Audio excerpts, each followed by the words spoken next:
Estou há mais de um mês sem postar vídeos por aqui. Nesse meio tempo, passei por 2 mudanças de apartamento, lancei um projeto social envolvendo cripto chamado Mofita, a rotina de trabalho se intensificou, isso sem falar que a casa que meu irmão tinha acabado de mudar foi assaltada. A vida não tá nada fácil. Mesmo assim, seguimos e continuaremos seguindo em frente. Esse mini ato também me fez refletir muito em maneiras de produzir conteúdo de forma mais concisa e prática, de modo que eu ainda pudesse falar de coisas que quero compartilhar com vocês. Tenho utilizado muito o Twitter e agora oficialmente criei minha página no Instagram, onde vocês podem me conhecer um pouco mais. Tudo é KZK8888, um nome tão maluco quanto único.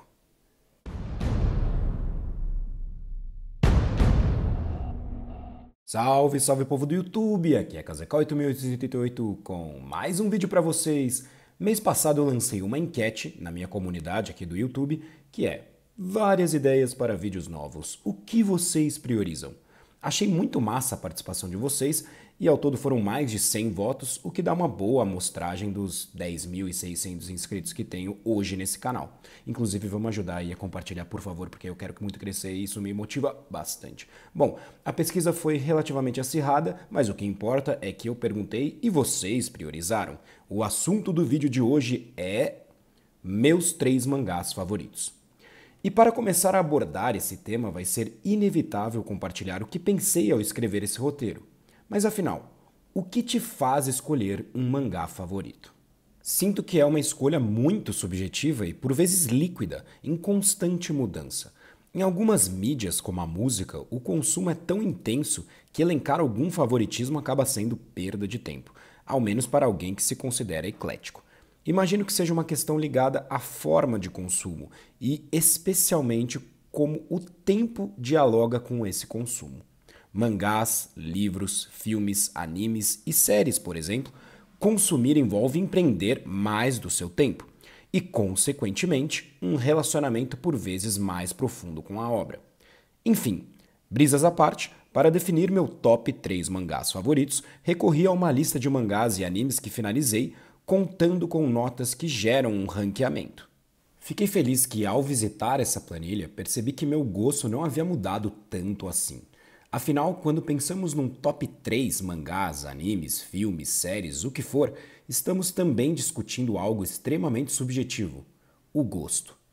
Optei por modificar um pouco a lista, dado que nela, meu eu do passado alocou notas com base nas suas próprias impressões. Mas podemos dizer que a dinâmica mais interessante para este vídeo seja encontrar o top 3 que me representa hoje e discutir com base nisso. Ou seja, dialogar com minhas memórias no consumo daquela obra e como tais memórias dialogam com quem eu sou até hoje. Resumindo, não é meramente o que eu gosto, é sobre uma memória do que eu gosto aliada ao que me identifico atualmente. Lembrando que somente considero obras finalizadas, pois tenho grandes traumas de finais ruins. Alô Naruto. Enfim, isso é algo arbitrário meu. Há muitas experiências de leitura que foram sensacionais, mas por conta de um final ruim, machucou minha percepção da obra como um todo. Histórias são feitas de começo, meio e fim, mesmo que a proposta seja passar a mensagem de forma não linear. Mas não se preocupem, deixo aqui minha menção honrosa. E é claro que estou falando de One Piece. A forma com que me relaciono com o mangá é muito sobre a passagem do tempo. O mangá de Eiichiro Oda iniciou em 1997, portanto quando eu tinha apenas 3 anos. Acho fantástica a minha memória infantil de enxergar One Piece na época como um coadjuvante perto de Naruto e Dragon Ball, que, quando eu tinha meus 13 anos, de fato era. O máximo que eu tinha tateado ali eram os episódios no Cartoon Network, também tinha jogado aquele jogo Dom, que misturava personagens de Dragon Ball, One Piece e Naruto, mas, bem ou mal, eu só enxergava ele como um coadjuvante. E até chegar o momento em que eu optei por encarar a longa maratona do anime, em japonês, é claro, e depois o mangá. Hoje, há mais de 14 anos consumindo a obra, posso dizer que não é mais só uma questão de honra terminar. É uma honra poder acompanhar ao vivo o fenômeno que é a jornada do Luffy. É um épico. E por mais que eu possa me frustrar com o final daqui a alguns bons anos, inclusive, tenho certeza de que se tiver uma cena final dos Mugiwara bebendo e comendo numa festa, vou sorrir do canto direito ao canto esquerdo, como todas as outras vezes nessa série maravilhosa. Portanto, Rei dos Piratas ou não, o mangá de Monkey D. Luffy já é digno da realeza dos mangás. Mas vamos ao top 3 de acordo com a regra de que é um mangá já finalizado. Em terceiro lugar, pensei muito em Game Pés Descalços, mangá histórico que começou na Jump em 1973, terminou em outras revistas, totalizando 10 volumes lançados. Faz uma mensagem anti-guerra visceral. Isso, por si só, já é histórico. Também considerei Slam Dunk, mangá da Jump de 1990, num contexto de basquete colegial. E é do Takehiko Inoue, o autor do Vagabond. É simplesmente sensacional o traço dele. Ele é um gênio. Mas infelizmente tive que trocar Slam Dunk, um dos mangás que mais me fez rir na vida, algo extremamente raro, por um dos mangás que mais me fez chorar na vida, algo igualmente raro. Estou falando dele, Solanin. A obra de Inio Asano, lançada em 2005 e 2006 pela revista Weekly Young Sunday, da editora Shogakukan, finalizou em 2 volumes. Como disse anteriormente, nesse vídeo não vou me aprofundar tanto no enredo da obra em si. Tenho inclusive um KZK recomenda falando sobre Solanin, vou deixar o link aqui embaixo na descrição. O ponto desta análise é muito mais em como a obra dialoga comigo hoje, a ponto de considerá-la uma boa representante de quem eu sou para configurar no meu top 3 mangás favoritos. E no caso de Solanin, lançado no Brasil pela LPM Pocket, se deve pela relação com a fase de vida que estou. Jovem adulto. Jovem adulto. Quando li a primeira vez, eu deveria estar no cursinho ou no primeiro semestre da faculdade. E já naquela época eu percebia que aquela história era diferenciada, mesmo sabendo que não a compreendia como um todo. Posso considerar minha primeira leitura de Solanin como um spoiler da vida em grandes metrópoles. Pois, depois de já ter vivido algumas tantas etapas da vida, como o término de um grande romance, choque em relação a seus sonhos frustrados, questionamentos sobre o seu trabalho e formação, vontade de mudar a vida por completo, enfim, depois de ter vivido várias dessas experiências retratadas ali e reler Solanin, percebi que pude sentir o mangá de forma mais abrangente. Time, se vocês ainda não leram Solanin, recomendo muito. Inio Asano, 2 volumes, fácil e barato de achar no Brasil. Inclusive, é uma excelente obra para fazer com que outras pessoas tenham uma primeira experiência com a mídia mangá. E é isso. E vamos para a segunda obra deste top. Podemos dizer que há pistas, então eu não vou enrolar por aqui. Ashita no Joe. Em se tratando de Ashita no Joe, ou o Joe do amanhã, minha foto de perfil do Twitter já denunciava o quanto me identifico com o protagonista. Menino órfão, favela do Japão, de encrenqueiro arruaceiro que foi ao orfanato para vencedor nos ringues de boxe.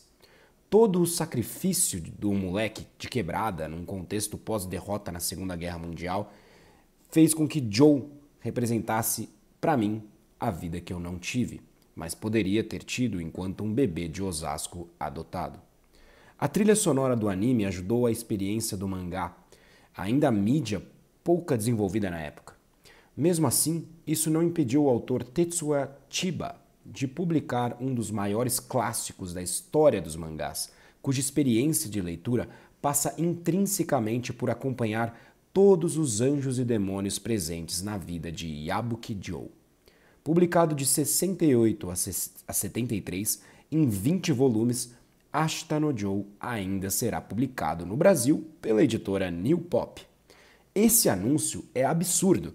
Parecia algo distante há 10 anos atrás e acho lindo porque é uma oportunidade de renovação de fãs, o que significa que a história de mais de 50 anos está ecoando novamente em 2022.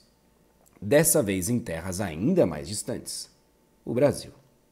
E por fim, temos o primeiro lugar desse meu top 3 mangás favoritos, cujo critério já afirmei que são os mangás que de alguma forma me representam hoje pelo impacto que trouxeram a mim. Recado a Adolf, de autoria do deus do mangá, Osamu Tezuka. Adolf. Recado a Adolf é mais um exemplo de obra que já possui review aqui no canal e também foi publicada aqui no Brasil, no caso pela editora Conrad. A obra de 5 volumes, publicada em 1985, me atingiu profundamente. Li num contexto em que eu já estudava no cursinho, portanto devorava conhecimento de história e geografia, já com uma certa maturidade. Ler mangás antigos tem seus desafios pensando em pacing, quadrinização e afins. Afinal, a própria mídia mangá ainda estava em desenvolvimento. Mas o principal ponto aqui é o tema, a mensagem e como a trama é desenvolvida para transmitir uma mensagem de paz. Confesso ter ficado muito impactado com o próprio Hitler ser um personagem da história. Eu, que sempre acreditei numa linha progressista de evolução da humanidade, percebo que a narrativa não é nada tão simples assim. Inclusive, essa maturidade foi o que eu adquiri ao longo ali da minha vida jovem adulta. É obviedade que Hitler seja considerado o pior vilão da história moderna. O que me revolta, sendo bem honesto, e torna ainda mais urgente obras como essa, é ver hoje sobre outras roupagens, ideias neonazistas ganhando força ao redor do mundo e até no quintal da nossa casa, como o Brasil. Mensagem ou Recado a Adolf conta a história de 3 Adolfs e como suas vidas estão direta e indiretamente conectadas. Mas o recado não se restringe a eles, e sim a toda a humanidade. O peso histórico dessa obra ser escrita por Osamu Tezuka, aquele considerado o deus dos mangás, é imensurável. Toda e qualquer ideologia que se proponha a matar deve ser combatida. É por meio de história que sabemos dos erros passados, visando não cometê-los novamente. Os rumos atuais, infelizmente, mostram que talvez nós, enquanto humanidade, não aprendemos as lições do passado. Façamos a arte ecoar uma mensagem de paz. Obrigado a todos que assistiram ao vídeo. Se gostaram, curtam, compartilhem, comentem, mandem o top 3 de vocês também. E não esqueçam de me seguir nas outras plataformas, como Instagram, Twitter, TikTok, tem até Facebook, enfim, tudo sobre o mesmo nome, KZK 8888. Ah, e se você tem alguma dúvida de que você deve ler Solanin, Ashita no Joe e ou Adolf, não tenha essa dúvida mais, pois KZK recomenda.